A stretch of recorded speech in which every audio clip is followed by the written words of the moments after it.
Hello guys, in this video I am going to be reacting iron metal with an acid and then with a copper sulfate. So the reason why I'm using iron metal and not magnesium metal or aluminium is because I don't want the reaction to be too violent. So I'm trying to go for a more easier reaction where it does not release too much hydrogen gas, because I'm doing this experiment indoors. Right here is my iron metal and this is my sulfuric acid. If I put iron metal in sulfuric acid, there will be effervescence. You might have to look closely. You can see that there's effervescence, right? The effervescence is of hydrogen gas. So iron metal plus sulfuric acid will form iron sulfate and hydrogen gas. It's a very slow reaction, which is good. If I went for another more reactive metal like magnesium metal or calcium metal, the reaction would be much more faster and it will release so much hydrogen gas that I'll need to open the windows. If I do the same thing for copper metal, nothing would happen because copper metal is less reactive than hydrogen gas. You know, when you react a metal with an acid, it will displace hydrogen gas. However, metals that are less reactive than lead will not displace hydrogen gas. Iron is more reactive than lead, which is why it displaces hydrogen gas. Right, now I should probably take this out because you get the idea. So you see that this is clean iron. This is copper 2 sulfate. So if I put my clean iron into the copper sulfate, it should react.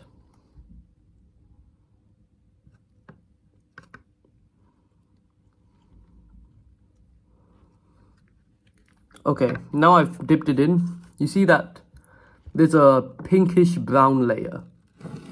This layer is copper metal.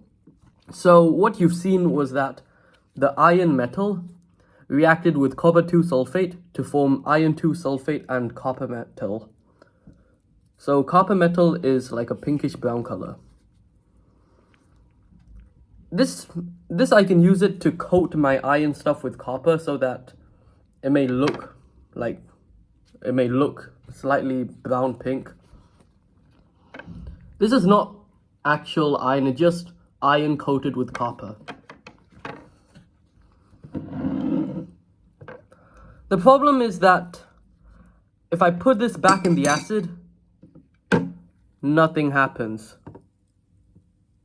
The reason why nothing happens when I put in the acid is because now that there's a copper coating, the copper prevents the acid from reacting because the copper is less reactive than lead metal, which is why it won't displace hydrogen gas.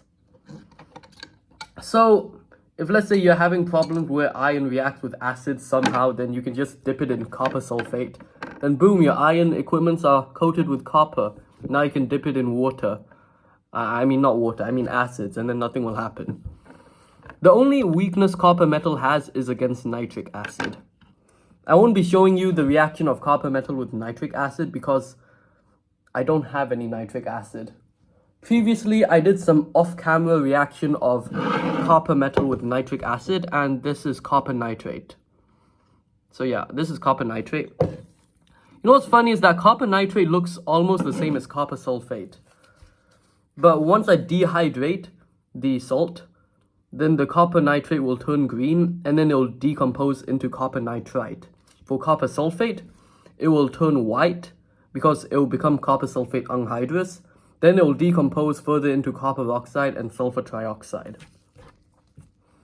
So for copper nitrate, it will decompose into copper nitrite and then it will decompose into basic copper nitrite and then copper oxide. It will release nitrogen dioxide gas in the process, which is why when you're heating up copper sulfate or nitrate, I strongly recommend doing this in a fume hood or outside. Yeah, this is now looks like copper metal, right? Just now you saw that it was iron, now it looks like copper. I coated this with copper. Now you see that there's hardly any reaction because the copper metal is protecting it. I guess you can call this passivation. I'm not sure if passivation is the right term. Basically, the definition of passivation is when there's a protection layer that prevents the acid or the alkali from further attacking the metal. Alright, thanks for watching.